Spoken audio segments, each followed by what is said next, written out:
नमस्कार, मैं हूं सौरभ सचान और आप देख रहे हैं देवास लाइव। हमारे साथ में आज खास मेहमान हैं मनोरमा सोलंकी जी, जो कि बीजेपी से उम्मीदवारी की दावेदारी कर रही हैं। उन्होंने आवेदन दिया है महापौर के लिए। आपका स्वागत है। और कुछ अपने फैमिली बैकग्राउंड के बारे में, कुछ अपने एजुकेशनल बैकग्राउंड के बारे में आप बताइए, जो जनता को जानना चाहिए। जी, मेरा फैमिली बैकग्राउंड बागली से है। मेरा मायका बागली से है और ससुराल देवास में है। यहाँ बच्चे और पति प्रॉपर्टी का काम करते हैं, होटल भी है। ये सब अपने अपने उद्योग में व्यस्त हैं। और मेरा एजुकेशन बीकॉम रहा, एलएलबी कर रही थी लेकिन अधूरा रह गया जी।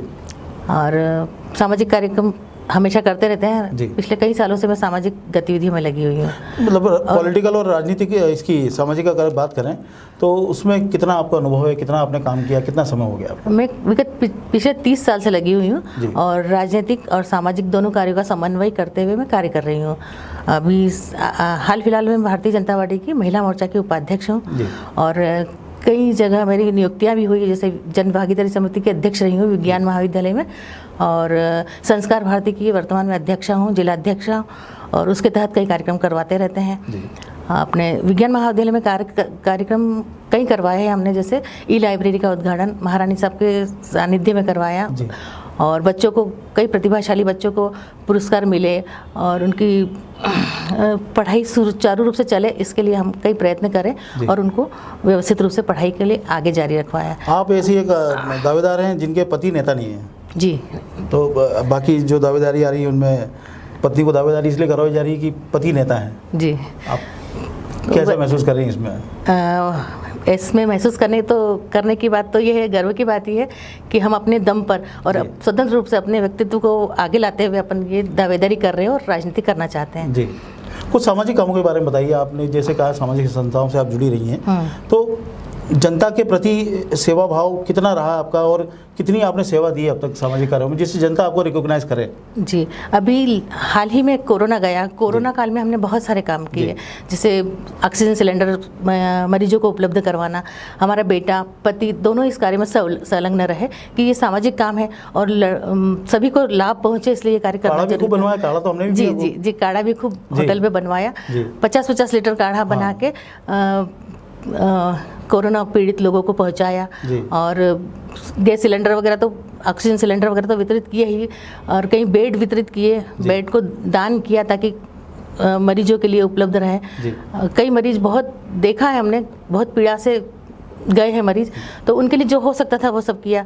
इसके अलावा झुग्गी बस्तियों में कई काम किए हैं। झुग्गी बस्तियों में समय समय पर जाकर हम उनकी आवश्यकताओं को अनुभव करते हैं और जाकर उनकी सेवा करते हैं। दीपावली के समय आसपास जाके पटाखे वितरित करना, मिठाइयाँ देना, रक्षाबंधन के समय और भी कई त्यौहार जब आते तो उनको उनके हाल जानना, उनको जिस चीज़ की आवश्यकता होती है वो पूरी करना। हमारे आसपास दोनों तरफ झुग्गी झोपड़ियाँ हैं। सामाजिक कार्य में तो जैसे सबको जल वितरित करना, ये वो तो हमारे नियमित रूप से चलता है। कई बार कई महिलाएं गर्भवती होती है हमारी झोपड़ियों में, उनको अगर परेशानी है तो अपने घर से जापे का सामान और ये सब चीज़ें देना, यहाँ तक कि लड्डू बनाकर भी वितरित करना, ये सब काम हम करते हैं। इसके अलावा भी बहुत सारे काम, जैसे संस्कार भारती में भी कुछ काम ऐसे हैं जो बच्चों को संस्कारित करना है। कुछ बच्चे इस तरह के दिखते हैं कि जो अपना खर्च नहीं उठा सकते, उनको भी बुक्स वगैरह, पुस्तक वगैरह देना, खिलौने वितरित करना, उनको संस्कार शालाएं लगाकर उनको संस्कारित करना, ये काम भी हम करते हैं। विभिन्न जैसे मारवाड़ी संगठन हुआ और भी संगठनों के साथ मिलकर जो हमारे कार्यक्रम रहते हैं वो सब करते हैं। अच्छा, बीजेपी में आप जिला उपाध्यक्ष हैं, आप जिले में भी जाती होंगी और सब, तो महिला के रूप में आपको कैसा महसूस होता है बीजेपी कार्यकर्ता के रूप में? मैं सबसे ये सवाल कर रहा हूँ। बहुत गर्व महसूस होता है कि हम बीजेपी के कार्यकर्ता हैं। एक बीजेपी के सब मिलकर एक साथ काम करते हैं। ऐसा हम सोचते नहीं कि हम उपाध्यक्ष हैं या अध्यक्ष हैं या कोई कार्यकर्ता हैं, सब मिलजुल कर एक साथ काम करते हैं ताकि सभी वर्ग के लोगों को फायदा हो सके। अंतिम व्यक्ति जो अंत्योदय योजना, जो योजनाएं रहती है उसके तहत भी हम काम करते हैं कि अंतिम व्यक्ति तक उनका लाभ पहुंचे, और जो श्रमिक है, बेसहारा है, उन लोगों को भी लाभ पहुंचे, इसके लिए हम काम करते हैं। शहर हमारा धीरे धीरे विकासशील तो है ही, विकास के काम भी खूब हो रहे हैं, लेकिन कोई एक ऐसा काम या कोई ऐसा विज़न है आपके पास कि इस शहर में आप ये नया काम करना चाहती हैं अगर आपको महापौर का दायित्व मिला तो? जी, जैसे कि हमारी महारानी साहब गायत्री अजय पवार जी, उन्होंने देवास को समस्याओं से मुक्त कर दिया है, ये कहना चाहिए। बिजली, पानी, सड़क ये बहुत मुख्य मुद्दा हुआ करता था पिछले कई दिनों से, लेकिन वो सब समस्या अब नहीं है। रोडों का जाल सा बिछ गया है, उसे भी पूर्ण करना हमारा विज़न रहेगा। एक कई जैसे परिवहन की व्यवस्था और यातायात की व्यवस्था वगैरह थोड़ी सी सुचारू रूप से नहीं है, वो थोड़ा सा उस पर हम देख सकते हैं, उस पर काम कर सकते हैं। मेरा मेन उद्देश्य ये रहेगा कि देवास में कुछ संस्कार शालाएँ हों जो शासन की तरफ से चले, और संस्कार शालाएँ ऐसी कि सभी वर्ग के बच्चे उसमें आए और संस्कारित करें उन बच्चों को। नैतिक शिक्षा, मेन रूप से नैतिक शिक्षा उनको दें, क्योंकि उसका अभाव मुझे दिखता है। तो उस पर शासन और भारतीय जनता पार्टी के सभी लोगों के साथ मिलकर मैं उसको पूरा करना चाहती हूँ। बहुत बहुत देखिए, ये थे मनोरमा सोलंकी जी। विज़न साफ है उनका।